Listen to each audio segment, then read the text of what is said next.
દત્ત ક્ષેત્ર કર્ણાટકમાં બીડર જિલ્લામાં આવેલું સદાનંદ સરસ્વતીનો મઠ છે એ બસવ કલ્યાણમાં આવેલો છે અને સદાનંદ સરસ્વતી તેઓ મહાન દત્ત ભક્ત હતા.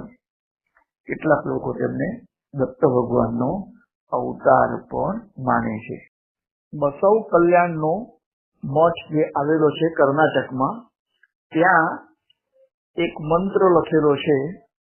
એ મંત્રના જપ થકી ભવબંધનોનો નાશ થાય છે, બધા જ પ્રકારના રોગનું હરણ થાય છે અને ભુક્તિ અને મુક્તિ એ આપનારો આ મંત્ર છે. તો એ મંત્રનું આપણે ગાન કરીએ કે દત્ત ક્ષેત્રે ગુરુમ વંદે ભવબંધ વિનાશનમ સર્વરોગ હરમ દેવમ ભુક્તિ મુક્તિ ફલપ્રદમ. અવધૂત ચિંતન શ્રી ગુરુદેવ દત્ત.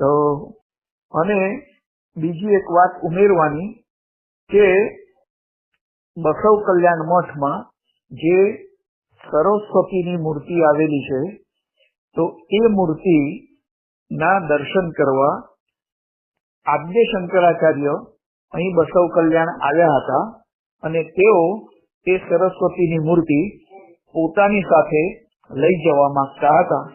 ત્યારે ત્યાંના મઠાધીશે એમને વિનંતી કરી કે તમારો ચરણ સ્પર્શ આ સરસ્વતી મૂર્તિને કરો.